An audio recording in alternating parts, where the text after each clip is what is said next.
സച്ചിയുടെയും വരാൻ പോകുന്ന ദിവസങ്ങളിലെ നല്ലൊരു കഥ കേട്ടാലോ. അങ്ങനെ നമ്മൾ കാണുന്നു, ഒടുവിൽ ചന്ദ്രമതി നാണം കെട്ട് വീണ്ടും വീട്ടിലേക്ക് വരുവാണ്. കാരണം ചന്ദ്രമതിക്ക് പണം കിട്ടിയായിരുന്നു. 2 ലക്ഷം രൂപ വക്കീലിന് കൊടുത്തിട്ടുണ്ടായിരുന്നു ആ കേസ് ഒതുക്കി തീർക്കാൻ വേണ്ടിയിട്ട്. അങ്ങനെ ചന്ദ്രമതി ശരത്തിന് മേലുള്ള പരാതിയൊക്കെ പിൻവലിച്ചു. പിന്നെ വീട്ടിലേക്ക് വരാതിരിക്കാൻ പറ്റില്ലല്ലോ. അങ്ങനെ വീട്ടിലേക്ക് വരുവാണ്. പിന്നീട് വീട്ടിൽ വന്നു കഴിഞ്ഞപ്പോഴത്തേനും രവീന്ദ്രൻ പറഞ്ഞു, ചന്ദ്രേ നീ എന്തിനാ ഇപ്പൊ ഇങ്ങോട്ടേക്ക് പോന്നേ? വലിയ ജാടി എടുത്ത് അവിടെ ഇരുന്നാണല്ലോ. ഞാൻ വന്ന് വിളിച്ചിട്ട് പോലും നിനക്ക് എന്തൊരു അഹങ്കാരമായിരുന്നു. പിന്നെ എന്തിനാ ഇങ്ങോട്ട് പോന്നേന്നൊക്കെ ചോദിക്കുന്നുണ്ട്. അപ്പോഴേക്ക് ചന്ദ്രമതി പറഞ്ഞു, ഇതെന്റെ വീടല്ലേ, എനിക്ക് ഇഷ്ടമുള്ളപ്പോ ഞാൻ വരും പോകുന്നൊക്കെ. ആ സമയത്ത് സച്ചി വന്നിട്ട് പറഞ്ഞു, അതെ ഇവിടെ പറ്റില്ല. അത് കേട്ടപ്പം രവീന്ദ്രൻ പറഞ്ഞു, അത് ശരിയാ, നിനക്ക് തോന്നുമ്പോ ഇറങ്ങിപ്പോകാനും തോന്നുമ്പോ വരാനുള്ള സ്ഥലമൊന്നും അല്ലത്, അറിയാലോ. ഇനി ഇങ്ങനെ എന്തേലും ചെയ്തിട്ടുണ്ടെങ്കിൽ പിന്നെ നിനക്ക് ഇങ്ങോട്ടേക്ക് കയറണമെങ്കിൽ നീ ഇത്തിരി ബുദ്ധിമുട്ടും എന്നൊക്കെ പറഞ്ഞു. ചന്ദ്രമതിക്ക് അത് ഒട്ടും കൂടി ഇഷ്ടപ്പെടുന്നുണ്ടായിരുന്നില്ല. അതേ സമയത്ത് ചന്ദ്രമതി രേവതിയോട് പറഞ്ഞു, രേവതി ഒരു കാര്യം ഞാൻ പറഞ്ഞേക്കാം. നിന്റെ അഞ്ചന്റെ മേലുള്ള കേസും കാര്യങ്ങളും ഞാൻ പിൻവലിച്ചു. പക്ഷെ ഒരു കാര്യമുണ്ട്, മേലാല് നിന്റെ വീട്ടിൽ നിന്ന് ആരും ഇങ്ങോട്ടേക്ക് വരാൻ പാടില്ല എന്ന് പറഞ്ഞു. അത് കേട്ടപ്പോ രേവതി ചോദിച്ചു, അതെന്ത് വർത്താനം അമ്മ പറയണേ? എന്തേലും വിശേഷമൊക്കെ വെച്ചിട്ടുണ്ടെങ്കിൽ സ്വാഭാവികമായിട്ട് അവർ വരുമല്ലോ. അങ്ങനെ വരാൻ പാടില്ലെന്നാ പറഞ്ഞേ. എനിക്ക് ഇഷ്ടമില്ല. ഇവിടെ പണോ സ്വർണ്ണോ ഒക്കെ ഉണ്ട്. എങ്ങാനും വന്നിട്ട് നിന്റെ അനുജൻ അത് അടിച്ചു മാറ്റിക്കോട്ട് പോയിട്ടുണ്ടെങ്കിലേ പിന്നെ ഇതിന്റെ പിന്നാലെ നടക്കാൻ എന്നെ കൊണ്ട് പറ്റില്ല എന്നൊക്കെ പറയണം. രേവതിക്ക് ഭയങ്കര വിഷമായി. അപ്പോഴേക്ക് സച്ചു പറഞ്ഞു, അമ്മ അനാവശ്യം പറയരുത്. ശരത്ത് അങ്ങനെ ചെയ്തിട്ടുണ്ടെങ്കിൽ അതിന്റെ പൂർണ്ണ ഉത്തരവാദിത്വം അമ്മയ്ക്കാണെന്ന്. കാരണം അമ്മയുടെ വായിലിരിക്കാൻ നാക്കാണ് അതിന് കാരണം. അമ്മയ്ക്ക് അങ്ങനെയൊക്കെ പറയേണ്ട കാര്യം ഉണ്ടായിരുന്നോ? വെറുതെ അവനെ പ്രകോപിപ്പിച്ചിട്ടല്ലേ. അത് മാത്രമാണോ? മാപ്പ് പറയാൻ വന്നവനെ കർണത്തടിച്ചു വിട്ടുണ്ടെങ്കിൽ അവന് പിന്നെ ദേഷ്യമില്ലാതിരിക്കോ? ഒരു കാര്യം ഞാൻ പറഞ്ഞേക്കാം, ഇനി ഈ കാര്യത്തെക്കുറിച്ച് സംസാരം വേണ്ട. രേവതിയുടെ വീട്ടുകാർ വന്നെന്നും പറഞ്ഞുകൊണ്ട് അമ്മയ്ക്ക് തടയേണ്ട ആവശ്യമില്ലെന്ന് പറഞ്ഞു. സച്ചിക്ക് നല്ല ദേഷ്യമായിരുന്നു. രേവതിക്ക് സങ്കടമായി. കാരണം തന്റെ വീട്ടുകാർ ഒരു തെറ്റും ചെയ്തിട്ടില്ല, എന്നിട്ടാണ് ഇവിടെ വരില്ലെന്നൊക്കെ പറയണേ. ഈ സമയത്ത് ശ്രുതിക്ക് സംശയമായി. താന് ശ്രുതിയും ചെന്ന് അമ്മയുടെ കാല് കൈ വീണ് അപേക്ഷിച്ച വീട്ടിലേക്ക് വരാനായിട്ട്. എന്നിട്ട് ആന്റി വന്നില്ല. ഇപ്പൊ വന്നിട്ട് വന്നിരിക്കുന്നു. സച്ചിൻ രേവതി ചെന്ന് വിളിച്ചിട്ട് വന്നാണോ? അതോ ഇതിന്റെ പിന്നിൽ ഇനിയിപ്പോ വേറെന്തെങ്കിലും ഊടായപ്പം കാര്യങ്ങളൊക്കെ ഉണ്ടോ? അമ്മ അങ്ങനെ വരണമെങ്കിൽ, അല്ലെങ്കിൽ ഈ പറയുന്ന ശരത്തിന്റെ മേലുള്ള പരാതി പിൻവലിക്കണമെങ്കിൽ അതിന്റെ പിന്നിൽ എന്തേലും ഒരു കാരണം കാണും എന്നൊരു സംശയം ശ്രുതിക്കുണ്ടാവുന്നുണ്ട്. അതെന്താണേലും കണ്ടുപിടിക്കുക തന്നെ വേണം. അങ്ങനെ വെറുതെ വിട്ടിട്ട് കാര്യമില്ലല്ലോ. എന്തോ ഒരു കാര്യമാണെന്നറിയാം. ആ പരാതി പിൻവലിക്കില്ലെന്നായിരുന്നു ശ്രുതിയുടെ മനസ്സിലുണ്ടായിരുന്ന ആഗ്രഹം. പക്ഷെ അത് നടക്കാത്തതിന്റെ ഒരു വിഷമം ശ്രുതിക്കും ഉണ്ടായിരുന്നു. പിന്നീട് ശ്രുതിയോട് ശ്രുതി ഇതിനെക്കുറിച്ച് പറയാണ്. ശ്രുതി, എനിക്ക് നല്ല സംശയം ഉണ്ടെന്ന്. അപ്പോഴേക്ക് ശ്രുതി പറഞ്ഞു, അത് എന്തേലും ആട്ടെ, അമ്മ വന്നല്ലോ, സമാധാനമായി. അമ്മ വന്നപ്പോഴേ എനിക്കൊരു ആശ്വാസമായത്. കാരണം ശ്രുതിയുടെ എല്ലാ കൊള്ളരുതായ്മകൾക്കും കൂട്ടി നിൽക്കുന്ന ആള് ചന്ദ്രമതിയാണല്ലോ. അപ്പൊ ചന്ദ്രമതി വീട്ടിലേക്ക് വന്നിട്ടില്ലെങ്കിൽ ശ്രുതിക്ക് ഭയങ്കര ടെൻഷനാ. തനിക്ക് കമ്പനി ഇല്ലല്ലോ. ആ ഒരു ബുദ്ധിമുട്ടുണ്ടായിരുന്നു. ചന്ദ്രമതി വന്നോട് കൂടിയിട്ട് ആ ഒരു വിഷമം മാറിക്കിട്ടി. ചന്ദ്രമതി വന്നു കഴിഞ്ഞപ്പം സച്ചിക്കും രേവതിക്കും ഒക്കെ സന്തോഷമായിരുന്നു. പിന്നീട് വൈകുന്നേരം അവരിങ്ങനെ സംസാരിച്ചിരിക്കുന്ന സമയത്ത് രേവതിയോട്, സച്ചിയേട്ടാ എന്റെ മനസ്സിൽ പുതിയൊരു ഐഡിയ ഉണ്ടെന്ന് പറഞ്ഞു. ഐഡിയോ? എന്താ ഐഡിയ? അത് പിന്നെ എന്താന്ന് വെച്ചാലേ, ഇപ്പം എനിക്ക് പൂ കെട്ടുന്ന ജോലിയല്ലേ ഉള്ളൂ. നമുക്ക് വേറൊരു ബിസിനസ്സും കൂടെ തുടങ്ങിയാലോ, ഒരു സൈഡ് ബിസിനസ്. അതെന്താ? അല്ല, പൂവൊക്കെ ഇഷ്ടംപോലെ ഞാൻ കെട്ടുന്നുണ്ടല്ലോ. അങ്ങനെയാണെങ്കിൽ സ്റ്റേജ് ഡെക്കറേഷന് എങ്ങനെയുണ്ട്? ഈ കല്യാണത്തിനും പിന്നെ അതുപോലെ ഈ ഫംഗ്ഷൻ കാര്യങ്ങളൊക്കെ വെക്കുന്ന സമയത്ത് ആൾക്കാർ സ്റ്റേജ് ഡെക്കറേഷനൊക്കെ ഏറ്റെടുക്കൂലേ. അപ്പം സ്റ്റേജൊക്കെ ഡെക്കറേറ്റ് ചെയ്യാൻ വേണ്ടിയിട്ട് അങ്ങനെയാണെങ്കിൽ അതും കൂടെ ഒന്ന് നോക്കിയാലോന്ന് ചോദിച്ചു. അതിന് നിനക്കത് അറിയാവോന്ന് ചോദിച്ചു. അത്യാവശ്യമൊക്കെ എനിക്കറിയാം, ഞാൻ കണ്ടിട്ടൊക്കെ ഉണ്ടല്ലോ. അങ്ങനെയാണെങ്കിൽ ഞാൻ ഒരു കാര്യം ചെയ്യാം, ഞാൻ ചെറുതായിട്ട് എവിടെയെങ്കിലും ഒന്ന് ഡെക്കറേറ്റ് ചെയ്ത് കാണിച്ചു തരാം പൂവൊക്കെ വെച്ചിട്ട്. അങ്ങനെയാണ് സച്ചേട്ടൻ നോക്കിയിട്ട് പറയണ എങ്ങനെയുണ്ടെന്ന്. അങ്ങനെയാണെങ്കിൽ നമുക്ക് ആ രീതിയിലും കൂടെ ഒന്ന് നോക്കാന്ന് പറഞ്ഞു. നമുക്ക് കുറച്ച് പൈസയും കൂടെ ഉണ്ടാക്കാൻ പറ്റില്ല എന്ന് ചോദിച്ചു. അത് നല്ല കാര്യമായിട്ട് സച്ചിക്ക് തോന്നേ. സച്ചി പറഞ്ഞു, കൊള്ളാം, എനിക്കിഷ്ടപ്പെട്ടു. അങ്ങനെയാണെങ്കിൽ നമുക്ക് കുറച്ചുകൂടെ വരുമാനം ഉണ്ടാക്കാം എന്ന് പറയണേ. എത്രയും പെട്ടെന്ന് മുറി പണിയണല്ലോ. അപ്പൊ അതിന് വേണ്ടിയിട്ടുള്ള കാര്യങ്ങൾ. അപ്പം ഇത്രയും വരുമാനം കൊണ്ടൊന്നും പറ്റില്ല എന്നുള്ള കാര്യം അവർക്ക് മനസ്സിലായി. ആ സമയം ശ്രുതി ഇങ്ങനെ ആലോചിച്ചു. ഒരു പക്ഷെ ബാമാൻ്റെയോട് ചോദിച്ചിട്ടുണ്ടെങ്കിൽ കൃത്യമായിട്ടുള്ള കാര്യങ്ങൾ അറിയായിരിക്കും ആന്റിയെ കുറിച്ച്. കാരണം ആന്റി അവിടെയാണല്ലോ നിന്നത്. എന്തുകൊണ്ടാണ് ആന്റി പെട്ടെന്ന് ഇങ്ങോട്ടേക്ക് പോകുന്നത്? അതും പരാതിയും പിൻവലിച്ച് പോരാൻ കാരണം എന്താന്ന് അറിഞ്ഞിട്ട് തന്നെ കാരണം തന്നെ ശ്രുതി വിചാരിക്കുകയാണ്. അങ്ങനെ ശ്രുതി എന്ത് ചെയ്തു? ഒടുവില് ഭാമയെ കാണാൻ തീരുമാനിച്ചു. ഭാമ പെട്ടെന്നൊന്നും അങ്ങനെ വിട്ടു പറയില്ല. ചന്ദ്രമതിയുടെ ബെസ്റ്റ് ഫ്രണ്ട് ആണല്ലോ. അപ്പൊ ചന്ദ്രമതിക്ക് അനുകൂലമായിട്ടല്ലേ നിൽക്കുള്ളൂ. പോരാത്തിന് ചന്ദ്രമതി പറഞ്ഞിട്ടുണ്ടായിരുന്നു, ഞാൻ വക്കീലിന്റെ കയ്യിൽ നിന്ന് 2 ലക്ഷം രൂപ, 5 ലക്ഷം രൂപയാണ് സച്ചിന്റെ അവധിയും വക്കീലിനും കൊടുത്തത്. 2 ലക്ഷം രൂപയ്ക്ക് വക്കീൽ എന്താണ് കേസ് ഒതുക്കി തീർത്തു. അതിനകത്ത് ഏറ്റവും വലിയ ട്വിസ്റ്റ് എന്ന് പറഞ്ഞാൽ ഈ പറയുന്ന ചന്ദ്രയ്ക്ക് അറിയത്തുണ്ടായിരുന്നില്ല സച്ചി 5 ലക്ഷം രൂപ കൊടുത്തിട്ടുണ്ട് വക്കീലിന്. അങ്ങനെയാണ് ചന്ദ്രമതി ഒരു 4 ലക്ഷം എങ്കിലും ചോദിച്ചാലും വക്കീലിനോട് 2 ലക്ഷം കൊടുത്തു. ചോദിച്ചു, വക്കീല് 2 ലക്ഷം കൊടുക്കുകയും ചെയ്തു. അങ്ങനെയാണ് കേസ് പിൻവലിക്കുകയൊക്കെ ചെയ്തത് തന്നെ. പിന്നീട് ശ്രുതി ഭാമയുടെ അടുത്തേക്ക് ചെന്നു. അങ്ങനെ ഭാമയുടെ അടുത്ത് നിന്ന് ഭാമയായിട്ട് സംസാരിക്കുകയാണ്. ആ സമയത്ത് ഭാമ പറഞ്ഞു, എന്ത് ചെയ്യാൻ എൻ്റെ മോളെ, കുറച്ച് ദിവസമായിട്ട് ടെൻഷനോട് ടെൻഷൻ തന്നെയാ. എങ്ങനെ ടെൻഷൻ ഇല്ലാതിരിക്കും? നിന്റെ അമ്മായിപ്പ തന്നെ ഉണ്ടല്ലോ, അവളുടെ വീട്ടിൽ നടക്കുന്ന കാര്യങ്ങളിലെ ഇവിടെ വന്നിട്ട് എന്റെ തലയും കൂടെ പെരുപ്പിക്കും. ആ സമയം ശ്രുതി പറഞ്ഞു, ആന്റി ഇരിക്കുക, ഞാനൊന്ന് മസാജ് ചെയ്ത് തരാന്ന് പറഞ്ഞു, തലയും കഴുത്തുമൊക്കെ. അത് കേട്ടപ്പോ ഭാമയ്ക്ക് സന്തോഷമായി. ഓ, മോളുടെ കൈ ഒന്ന് തൊട്ടാ മതി, പിന്നെ വേദനയൊക്കെ പമ്പ് കിടക്കും എന്ന് പറഞ്ഞു. അങ്ങനെ ശ്രുതി ഭാമയെ സോപ്പിടാനായിട്ട് മസാജ് ചെയ്യുകയാണ്. പിന്നീട് ശ്രുതി പറഞ്ഞു, എന്ത് ചെയ്യാൻ എൻ്റെ ആന്റിയെ പോലുള്ള ഒരാള് അമ്മായിമ്മയായിട്ട് എനിക്ക് വന്നാൽ മതിയായിരുന്നു. കാര്യം പറഞ്ഞ ചന്ദ്രമതി ആന്റി പാവമൊക്കെ തന്നെയാ, പക്ഷേ എങ്കിൽ ആന്റിയുടെ അത്രയും പാവം ആരുമില്ല. കാരണം മരുമക്കളെയൊക്കെ നല്ല രീതിയിലല്ലേ ആന്റിക്ക് സ്നേഹം.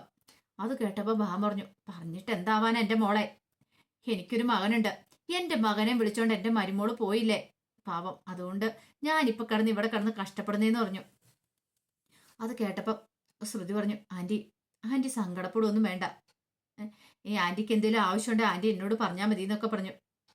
ഈ സമയത്ത് ഭാമ പറഞ്ഞു, ആ കാര്യത്തിൽ ചന്ദ്രമതി ഭാഗ്യവതിയാ, 3 നല്ല മരുമക്കളെയല്ലേ കിട്ടിയത്. എന്തിനും ഏതിനും പോകുന്ന 3 മരുമക്കളുണ്ടല്ലോ, എന്റെ കാര്യമൊക്കെയാ കഷ്ടകാലം. ഇപ്പൊ തന്നെ കണ്ടില്ലേ, നേരെ ചൊവ്വേ ജോലി എടുക്കാൻ പോലും എനിക്ക് പറ്റില്ല, ആരെങ്കിലും സഹായത്തിനുണ്ടോ എന്നൊക്കെ ചോദിച്ചു. അല്ല, ആന്റിക്ക് ജോലിക്കാരെ ആരെങ്കിലും നിർത്തിയാ പോരെ? ഓ, അതുകൊണ്ട് എന്താവാനാ, പൈസ കൊടുക്കണം. പിന്നെ അവിടുത്തെ കാര്യം ഓർത്തിട്ട് നിങ്ങൾക്ക് ടെൻഷൻ അടിക്കേണ്ട കാര്യമില്ല, ചന്ദ്രമതിക്കും ടെൻഷൻ ഇല്ലല്ലോ, കാരണം രേവതി ഉള്ളതുകൊണ്ട് എല്ലാ പണിയും ചെയ്തോളൂല്ലോ എന്ന് പറഞ്ഞു. ഇതെല്ലാം പറഞ്ഞുകൊണ്ടിരിക്കുന്ന സമയത്ത് പെട്ടെന്ന് ശ്രുതി വെച്ചു, അല്ല ആന്റി, ഞാനൊരു കാര്യം ചോദിച്ചോട്ടെ. എന്താ?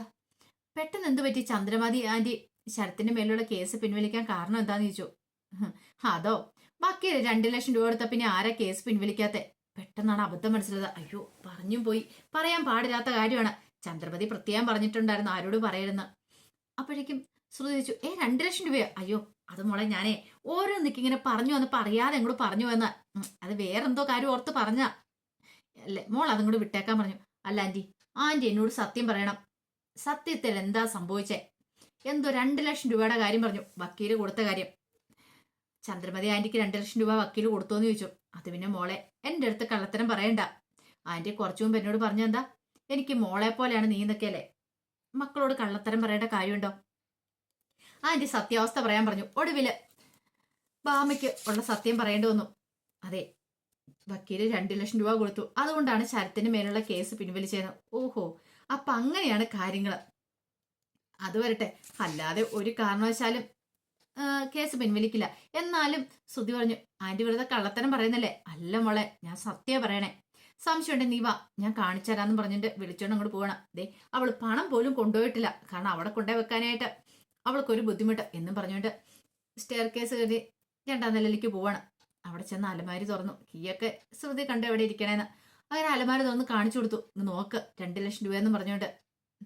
അവളിത് കൊണ്ടുപോയിട്ടില്ല, ഇവിടെ ഇരിക്കട്ടെ എന്ന് പറഞ്ഞു പോയെന്ന് പറഞ്ഞു. ഓ, ഇപ്പൊ എനിക്ക് വിശ്വാസമായി ആന്റി എന്നൊക്കെ പറഞ്ഞു. അപ്പൊ അതാണ് കഥ. അപ്പൊ വെറുതെ അല്ല അമ്മയാ കേസ് പിൻവലിച്ച എന്നൊരു ചിന്തയൊക്കെ ശ്രുതിയുടെ മനസ്സിലുണ്ടായി. ഈ സമയത്ത് രേവതി എന്ത് ചെയ്തു? രേവതി നല്ല രീതിയിൽ തന്നെ ഡെക്കറേറ്റ് ചെയ്യുന്നുണ്ട്. കുറച്ച് സ്ഥലത്ത് കുറച്ച് പൂക്കളൊക്കെ കൊണ്ട് നല്ല രീതിയിൽ ഒരു സ്റ്റേജ് ഡെക്കറേഷൻ ഒക്കെ നടത്തുവാണ്. അതിൻ്റെതായ രീതിയിൽ കുറച്ച് തുണി സാരിയൊക്കെ ഇങ്ങനെ എടുത്തു വെച്ച് പിന്നീട് സച്ചിയെ വിളിച്ചു. സച്ചിയെ കൊണ്ടുവന്ന് കാണിച്ചു കൊടുത്തു. സച്ചിക്ക് കണ്ടപ്പോൾ സന്തോഷമായി. കൊള്ളാലോ, നീ ആള് കേമിയാണല്ലോ, അപ്പൊ നിനക്ക് ഇങ്ങനത്തെയുള്ള കഴിവൊക്കെ ഉണ്ടായിരുന്നല്ലേ എന്ന് ചോദിച്ചു. പിന്നെ സച്ചിയണ്ണ എന്നെ കുറിച്ച് എന്താ വിചാരിച്ചേ? അപ്പോഴേക്കും വർഷ അങ്ങോട്ട് വന്നു. വർഷ ഇത് കണ്ടു. വർഷ പിന്നീട് കാര്യം തിരക്കി. അപ്പോഴേക്കും രേവതി കാര്യം പറഞ്ഞു. വർഷ പറഞ്ഞു, അതെ, നമ്മൾ ഇങ്ങനെ ചെയ്യുമെന്ന് പറഞ്ഞിട്ട് കാര്യമില്ല, ഇതിന് പരസ്യമൊക്കെ വേണമെന്ന് പറഞ്ഞു. പരസ്യമോ? അതേനെ, നമ്മൾ ഇത് കൂടുതൽ ആളുകളിലേക്ക് എത്തിക്കണം. ഒരു കാര്യം ചെയ്യാം, ചേച്ചി ഇതിന്റെ മുന്നിൽ നിന്ന് ഒരു ഫോട്ടോസൊക്കെ എടുക്കുക, എന്നിട്ട് നമുക്ക് സോഷ്യൽ മീഡിയയിൽ അപ്ലോഡ് ചെയ്യാന്ന് പറഞ്ഞു. സ്റ്റേജ് ഡെക്കറേഷന് പിന്നെ ചേച്ചിയുടെ ഫോൺ നമ്പറും കാര്യങ്ങളൊക്കെ കൊടുത്താൽ മതി എന്ന് പറഞ്ഞു. അല്ല, അതൊക്കെ വേണോ? പിന്നെ ആൾക്കാരെങ്ങനെയാ അറിയുന്നേ ചേച്ചി ഇതൊക്കെ ചെയ്യുന്നതെന്നുള്ള കാര്യം? ചേച്ചി ഇപ്പം ഫോണിനകത്ത് നോക്കിയിട്ടുണ്ടെങ്കിൽ വെറൈറ്റി മോഡലിൽ ഡിസൈൻ ചെയ്യുന്നതൊക്കെ കാണാനായിട്ട് നമുക്ക് സാധിക്കും. ഡിസൈൻ ഡെക്കറേറ്റ് ചെയ്യുന്ന കാണാൻ നമുക്ക് സാധിക്കും. അങ്ങനെയാണെങ്കിൽ ആ രീതിയൊക്കെ ചേച്ചി പരീക്ഷിച്ച് നോക്കിയാൽ മതി എന്ന് പറഞ്ഞു. ഒരു സൈഡ് ബിസിനസ് ആവുമല്ലോ എന്ന് പറഞ്ഞു. നല്ല പൈസയും കിട്ടുമെന്ന് പറഞ്ഞു. സ്റ്റേജ് ഡെക്കറേഷൻ എന്ന് പറഞ്ഞാൽ നിസ്സാര കാര്യമല്ല എന്ന് പറഞ്ഞു. അത് കേട്ടപ്പോൾ രേവതിക്ക് സന്തോഷമായി. പിന്നീട് സച്ചി രേവതിയോട് പറഞ്ഞു, നീ പോയി റെഡി ആയിട്ട് വരാൻ പറഞ്ഞു. അങ്ങനെ രേവതി ഒരുങ്ങി വന്നു. രേവതി ഒരുങ്ങി വന്നു കഴിഞ്ഞപ്പോൾ രേവതിയുടെ കുറച്ച് ഫോട്ടോസും കാര്യങ്ങളും പിന്നെ വീഡിയോസ് ഒക്കെ എടുക്കുന്നുണ്ട്. രേവതി തന്നെ പറഞ്ഞ് ഒരു പരസ്യം ഉണ്ടാക്കുന്നുണ്ട്. അങ്ങനെ അത് കണ്ടു കഴിഞ്ഞപ്പോൾ സച്ചിക്കും വർഷയ്ക്കും സന്തോഷമായി. വർഷ പറഞ്ഞു, എനിക്ക് ഉറപ്പുണ്ട് ചേച്ചി നന്നായിട്ട് തന്നെ ഇത് മുന്നോട്ട് കൊണ്ടുപോകുന്നു. ചേച്ചിക്ക് അപ്പോൾ പൂകെട്ടാൻ മാത്രമല്ല ഈ കാര്യങ്ങളും അറിയാമല്ലേ എന്നൊക്കെ ചോദിക്കുകയാണ്. അത് കേട്ടപ്പം രേവതി പറഞ്ഞു, അത്യാവശ്യമൊക്കെ അറിയാന്ന് പറഞ്ഞു. പിന്നീട് ശ്രുതിയുടെ ഫോണിലേക്ക് ആന്റണി വിളിക്കുകയാണ്. ആന്റണി വിളിച്ചിട്ട് പറഞ്ഞു, അതെ 2 ലക്ഷം രൂപ എത്രയും പെട്ടെന്ന് തരണം, അല്ലെങ്കിൽ അവന്റെ കാര്യത്തിൽ ഒരു തീരുമാനവും. അവനിവിടെ കിടന്ന് മരിച്ചാ നീ ജയിലിൽ പോകുന്നു. എന്ത് ചെയ്യാൻ പറ്റും? ശ്രുതിക്ക് ടെൻഷനായി. 2 ലക്ഷം രൂപയ്ക്ക് എന്താ ചെയ്യണ്ടേ? അപ്പോഴാണ് ശ്രുതി ആലോചിക്കുന്നത്, ഭാമാന്റിയുടെ അലമാരിക്കകത്ത് 2 ലക്ഷം രൂപയുണ്ട്. അത് അടിച്ചു മാറ്റുവാണെങ്കിൽ തനിക്ക് ആന്റണിക്ക് കൊടുക്കാം. നല്ലൊരു കാര്യം തന്നെ അത്. പക്ഷെ എങ്ങനെ അടിച്ചു മാറ്റും? പിന്നീട് രണ്ടും കൽപ്പിച്ച് ശ്രുതി ഭാമയുടെ വീട്ടിലേക്ക് പോവാണ്. അവിടെ ചെന്നപ്പോൾ ചന്ദ്രമതി ഉണ്ടായിരുന്നു അവിടെ. അപ്പൊ അവരെ സോപ്പിടാനായിട്ട് ശ്രുതി എന്ത് ചെയ്തു? പുറത്തുനിന്ന് ഫുഡൊക്കെ മേടിച്ചോണ്ട് പോയി. അങ്ങനെ ഭാമയ്ക്കും ചന്ദ്രമതിക്കും കൊടുക്കുകയാണ്. ആ സമയം ഭാമ പറഞ്ഞു, മോളെ ഇതൊന്നും വാങ്ങിച്ചുകൊണ്ട് വരേണ്ട കാര്യമില്ലായിരുന്നു. അല്ല ആന്റി തന്നെ വേണ്ട ഇതൊക്കെ പ്രിപ്പയർ ചെയ്യാനായിട്ട്. അതുകൊണ്ടാണ് ഞാൻ പുറത്തുനിന്ന് വാങ്ങിച്ചുകൊണ്ട് വന്നേ. നിങ്ങൾ കഴിക്കാനൊക്കെ പറയണം. പക്ഷെ മോളത്തെ മുറിയിലാണ് പണം ഇരിക്കുന്നത്, എന്താ ചെയ്യണ്ടേ? അപ്പോഴേക്കും ശ്രുതിക്കൊരു ഐഡിയ തോന്നി. ശ്രുതി പെട്ടെന്ന് ഫോൺ എടുത്തു. ഒരു ക്ലയന്റിനെ വിളിക്കുന്ന പോലെ വിളിക്കുകയാണ്. എന്നിട്ട് അകത്ത് റേഞ്ച് ഇല്ലാത്ത രീതിയിൽ മുകളിലേക്ക് ഇങ്ങനെ സംസാരിച്ച് കയറി അങ്ങോട്ട് പോവാണ്. ഭാമയ്ക്കും ചന്ദ്രയ്ക്കും പ്രത്യേകിച്ച് സംശയമൊന്നും തോന്നിയില്ല. അങ്ങനെ മുകളിലത്തെ മുറിയിലേക്ക് വന്നു. അപ്പൊ കീ വെച്ചതൊക്കെ എവിടെയാണെന്ന് ശ്രുതി കണ്ടിട്ടുണ്ടായിരുന്നു. അവിടുന്ന് കീ എടുത്തു, അലമാരി തുറന്നു, തന്റെ ബാഗിനകത്തേക്ക് ആ പണം എടുത്തു വെച്ചു. അങ്ങനെ ഒന്നും അറിയത്തില്ലാത്ത മട്ടിലെ ഫോൺ സംസാരിച്ചുകൊണ്ട് തിരിച്ചിറങ്ങി വന്നു.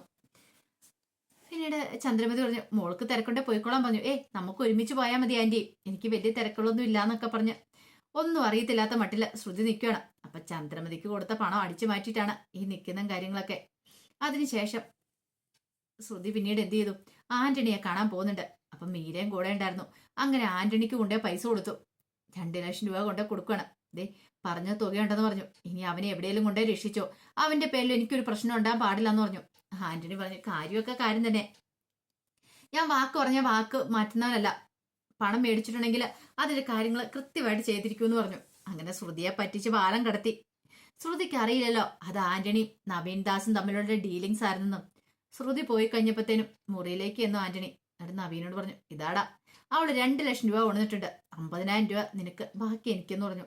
അത് കേട്ടപ്പോ നവീൻ പറഞ്ഞു, അതെങ്ങനെ ശരിയാവും? തല്ലു കൊണ്ടത് മൊത്തം ഞാനില്ലെന്ന് ചോദിച്ചു. എങ്കില് 1 ലക്ഷം രൂപ എനിക്കിരിക്കട്ടെ എന്ന് പറഞ്ഞ് 50,000 രൂപ കൂടെ കൊടുത്തു. ഇപ്പൊ എങ്ങനെയുണ്ട്? സന്തോഷമായില്ലേ? ഇനിയും നമ്മൾ അവളുടെ കയ്യിൽ നിന്ന് പണം ഇങ്ങനെ അടിച്ചു മാറ്റിക്കൊണ്ടിരിക്കും. എങ്ങനെയുണ്ട് എന്റെ ബുദ്ധി? കൊള്ളാം, സൂപ്പർ ബുദ്ധി. എങ്കിൽ ഇനിയിപ്പൊ നീ പോയിക്കോ, ഇവിടെ നിൽക്കേണ്ട കാര്യമില്ലോ എന്ന് പറഞ്ഞു. അങ്ങനെ നവീൻ അങ്ങോട്ട് പോയി. ഇതേ സമയത്ത് ശ്രുതിയുടെ അടുത്തേക്ക് ഇന്ന് കമ്പനിയിലേക്ക് വന്നു. അങ്ങനെ അവർ സംസാരിച്ചിരിക്കണം. കുറച്ച് സമയം കഴിഞ്ഞപ്പോൾ വീട്ടിലേക്ക് പോകുന്ന സമയത്താണ് ശ്രുതിക്ക് ഇന്റർനാഷണൽ ഡീലർഷിപ്പ് കൊടുത്ത അയാൾ വിളിക്കുന്നത്. ആ സാറ് വിളിക്കുകയാണ്, അരവിന്ദൻ വിളിക്കുകയാണ്. അരവിന്ദൻ വിളിച്ചിട്ട് ശ്രുതിയോട് എങ്ങനെയുണ്ട് കാര്യങ്ങളൊക്കെ, കമ്പനിയൊക്കെ എങ്ങനെ പോകുന്നു, നല്ല രീതിയിൽ പോകുന്നുണ്ടോ എന്നൊക്കെ ചോദിക്കണം. അപ്പോഴേക്കും ശ്രുതി പറഞ്ഞു, കുഴപ്പമില്ല സാർ, നന്നായിട്ട് പോകുന്നുണ്ട്. പിന്നെ കുറച്ച് ചെറിയ ചെറിയ ഡീലേഴ്സൊക്കെ എന്നെ സമീപിക്കുന്നുണ്ട് എന്ന് പറഞ്ഞു. അങ്ങനെയാണോ? അങ്ങനെയാണെങ്കിൽ ഒരു കാര്യം ചെയ്യാം, കുറച്ചുകൂടെ കമ്പനിയൊക്കെ ഒന്ന് വികസിപ്പിക്കണമെന്ന് പറഞ്ഞു. ആഗ്രഹമുണ്ട് സാറേ, പക്ഷെ പണം കുറച്ച് കുറവാന്ന് പറഞ്ഞു. അതെ ശ്രുതി, നീ നിന്റെ കടയെക്കുറിച്ച് കുറച്ച് പരസ്യങ്ങളും കാര്യങ്ങളൊക്കെ ചെയ്യണം. അത് മാത്രമല്ല, അറിയാലോ ഇപ്പൊ നിന്റെ കമ്പനിക്കാണ് ഞാൻ ഇത്രയും വലിയൊരു ഡീലർഷിപ്പ് തന്നിരിക്കുന്നത്. അപ്പം നിന്റെ കടയിലെ പരസ്യം ഉണ്ടെങ്കിൽ മാത്രം ആൾക്കാരൊക്കെ കയറത്തുള്ളൂ. ഒരു പരസ്യമൊക്കെ പിടിക്കാൻ പറയണം. അപ്പോഴേക്കും ശ്രുതി പറഞ്ഞു, അതിനുള്ള വരുമാനം കാര്യങ്ങളൊന്നും ഇല്ലാന്ന് പറഞ്ഞു. ഒരു കാര്യം ചെയ്യാ, നീ നിന്റെ വീട്ടിലുള്ളവരെ വെച്ച് അഭിനയിപ്പിച്ചാ പോരേന്നൊക്കെ ചോദിച്ചു. വീട്ടിലുള്ളവരെ വെച്ചോ? അതേന്നെ, ഏറ്റവും നല്ല അതായിരിക്കും. നിന്റെ വീട്ടിൽ ഇഷ്ടംപോലെ ആൾക്കാരുണ്ടല്ലോ, അവരെ വെച്ചിട്ട് പരസ്യം ചെയ്യുക, അതായിരിക്കും ഏറ്റവും നല്ല ജനങ്ങളിലേക്ക് എത്താനായിട്ട്. വലിയ വലിയ നടന്മാരെ ഒന്നും വിളിച്ച് പരസ്യം ചെയ്യേണ്ട കാര്യമൊന്നും ഇല്ലാന്ന് പറഞ്ഞു. പിന്നെ അതിന് വേണ്ടുന്ന പണമൊക്കെ ഞാൻ തരാന്ന് പറഞ്ഞു. ആ കാര്യമൊന്നും ഓർത്ത് നീ വിഷമിക്കേണ്ടെന്ന് പറഞ്ഞു. അത് കേട്ടപ്പോൾ ശ്രുതിക്ക് സന്തോഷമായി. പിന്നീട് അങ്ങനെ വീട്ടിൽ വന്ന് ഇതിനെക്കുറിച്ചൊക്കെ പറയുന്നുണ്ട്, ഈ പരസ്യം എടുക്കുന്നതിനെ കുറിച്ച്. ആദ്യം സച്ചിയും ശ്രീകാന്തും ഒന്നും സമ്മതിച്ചില്ല. പിന്നീട് ഒരു നല്ല കാര്യത്തിന് വേണ്ടിയിട്ടല്ലേ എന്നൊക്കെ ഓർത്തുകൊണ്ട് അങ്ങനെ അവര് സമ്മതിച്ചു. പിന്നീട് പരസ്യം പിടിക്കാനായിട്ട് അരവിന്ദന്റെ ആൾക്കാരാണ് വരുന്നത്, അതിനെ ഏർപ്പാടാക്കിയിട്ടുണ്ടായിരുന്നു. അങ്ങനെ അവർ വന്ന് ചന്ദ്രമതി തൊട്ട് അഭിനയിക്കുന്നുണ്ട്. ചന്ദ്രമതി, രവീന്ദ്രനും എല്ലാവരും കടയിൽ വന്നിട്ട് അഭിനയിക്കുന്നൊക്കെ ഉണ്ട്. അങ്ങനെ അഭിനയം എല്ലാം കഴിഞ്ഞ് ഇപ്പം സച്ചിക്ക് ഇടയ്ക്കിടയ്ക്ക് ദേഷ്യം വന്നു. കാരണം അഭിനയിപ്പിക്കാനായിട്ട്, അതായത് ഈ കൂടെ വന്ന പരസ്യം ചെയ്യിക്കാനായിട്ട് വന്ന അവരാണെങ്കിൽ രവീന്ദ്രൻ ഇടയ്ക്കിടയ്ക്ക് ദേഷ്യപ്പെടുന്നുണ്ടായിരുന്നു. അത് അങ്ങനെ ചെയ്യുക ഇങ്ങനെ ചെയ്യുന്നൊക്കെ പറഞ്ഞുകൊണ്ട്. കാരണം അത് സച്ചിക്ക് ഒട്ടും അങ്ങോട്ട് ഇഷ്ടപ്പെടുന്നുണ്ടായിരുന്നില്ല, അച്ഛനോട് അവർ ദേഷ്യപ്പെടുന്നേ. ഇതെല്ലാം കഴിഞ്ഞപ്പോൾ സച്ചി അയാളോട് ദേഷ്യപ്പെട്ടു. ഞങ്ങൾ ഓസിനെ പരസ്യം ചെയ്തിരുന്നേ, അതും പോരാഞ്ഞിട്ട് എന്റെ അച്ഛനോട് ദേഷ്യപ്പെടുന്നോന്നൊക്കെ ചോദിച്ചിട്ട്. അപ്പോഴേക്കും അയാൾ പറഞ്ഞു, ആര് പറഞ്ഞു ഓസിലാന്ന്? ഞങ്ങളുടെ മുതലാളി ഒരാൾക്ക് 25,000 രൂപ അഭിനയിക്കാൻ വേണ്ടി തന്നിട്ടില്ലെന്ന് ചോദിച്ചു. അത് കേട്ടപ്പം സച്ചിയൊക്കെ ഞെട്ടിപ്പോയി. അപ്പോഴാണ് ആ ഒരു ചതി സുധിയുടെ പുറത്തു വരുന്നത്. 25,000 രൂപ വെച്ച ആൾക്ക് മേടിച്ചിട്ടുണ്ട് അവന്. എന്നിട്ട് അവനിതെല്ലാം കീശലാക്കി വെച്ചേക്കുമായിരുന്നു. ഇതിനെക്കുറിച്ച് പറഞ്ഞത് പോലില്ല. സച്ചി ഇത് അറിഞ്ഞല്ലോ. പിന്നെ സുധിക്ക് ചാകരയായിരുന്നു. വീട്ടിലേക്ക് വന്നു കഴിഞ്ഞപ്പോൾ എല്ലാവരും കൂടെ അവനോട് ദേഷ്യപ്പെടുന്നുണ്ട്. ശ്രീകാന്തും വർഷയൊക്കെ ഞങ്ങളെ ഓസിൽ അങ്ങനെ പരസ്യത്തിൽ അഭിനയിച്ച് കാശുണ്ടാക്കാൻ നോക്കുമായിരുന്നു. ഞങ്ങൾക്ക് ഞങ്ങളുടെ വീതം കിട്ടണമെന്ന് പറഞ്ഞു. രവീന്ദ്രൻ പറഞ്ഞു, എന്തിനാടാ നീ ഈ വീട്ടിലെ പൈസ മൊത്തം ഇങ്ങനെ മുക്കുന്നേ? ഒടുവില് സുധിക്ക് വേറെ നിവൃത്തി ഇല്ലാതായി. എല്ലാവരുടെ അക്കൗണ്ടിലേക്ക് പൈസ ഇട്ട് കൊടുക്കേണ്ടതായിട്ട് വരുവാണ്. നാണം കെട്ട് സുധി ഇട്ട് കൊടുത്തു. ചന്ദ്രമതിക്ക് മാത്രം 15,000 രൂപ കൊടുത്തോളൂ. അപ്പോഴേക്ക് ശ്രീകാന്തൻ സച്ചി ഇടപെട്ടു. അമ്മയ്ക്ക് മാത്രം എത്രയാടാ? 15,000 രൂപ. അമ്മ 25,000 രൂപ കൊടുക്കാൻ പറഞ്ഞു.